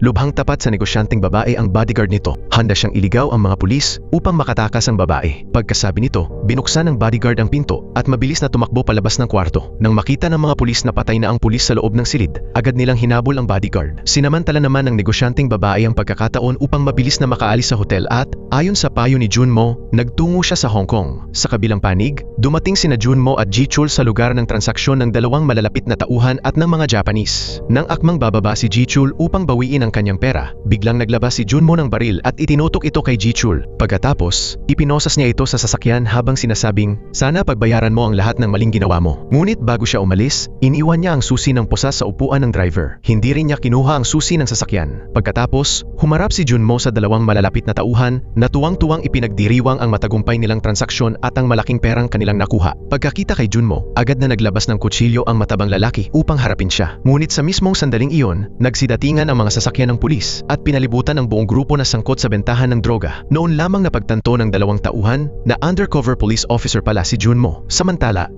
naman ni Jichul ang pagkakataon upang makatakas gamit ang sasakyan. Sa operasyong iyon, nakamit ng pulisya ang malaking tagumpay dahil nabuwag nila ang buong sindikato ni Jichul. Kasabay nito, nakipagtulungan din sila sa pulisya ng ibang bansa upang mahuli ang pasilidad ng paggawa ng puting pulbos sa bayan ng negosyanteng babae. Nahuli rin ang buong organisasyon ng boss ng mga Japanese. Sa wakas, natapos na rin ang lihim na pamumuhay ni Junmo. Magkasamang tumayo ang mag-asawa sa harap ng puntod ni Doyon. Mabigat ang kanilang mga puso. Magagawa pa kaya nilang bumalik sa dati nilang buhay? Pag-uwi ng mag-asawa sa kanilang bahay, nadatna nila si Jichul na nakaupo sa hapagkainan. Tinitigan nito ang larawan ni Wijong at Junmo at nakita niyang sabay na umuwing muli ang dalawa. Para bang libu-libong kutsilyo ang tumusok sa puso ni Jichul. Dahan-dahan niyang inilabas ang kanyang baril. Habang nakaharap kay Junmo, tuluyan niyang naunawaan na sadyang nilapitan siya ni Wijong upang imbestigahan siya. Ang kanyang taos-pusong pagtitiwala ay ipinagkanulo ng mag-asawa. Pinakiusapan siya ni Wijong na ibaba ang baril. Huwag na raw niyang ulitin pa ang parehong pagkakamali. Ngunit sa mga sandaling iyon, galit na galit si Jichul. Isinumpa niya ang mag-asawa at sinabing hindi sila magiging masaya. Nang itinutok ni Jichul ang baril sa sarili niyang ulo, agad na kumilos si Junmo. Kasabay nito, mabilis ding sumugod si Wijong papunta kay Jichul. Tumawag si Junmo sa istasyon ng pulis upang i-report na nahuli na si Jichul. Nanginginig at halos hindi lumabas ang kanyang boses habang nagsasalita. Nakasuot pa rin sa kanyang pulso ang gintong relo na sumisimbolo sa kanilang pagkakaibigan at kapatiran ni Jichul. Sa wakas, natapos na ang kaso. Sina Junmo, Wijong at maging si Doyon na namatay habang nasa tungkulin ay pawang pinarangalan. Ngunit nanatiling mabigat ang ekspresyon ni Junmo. Tumayo siya sa harap ng puntod ni Jichul at iniwan doon ang wedding ring ni Wijong. At dito nagtatapos ang pelikula. Maraming salamat sa panonood. Hanggang sa muli, paalam.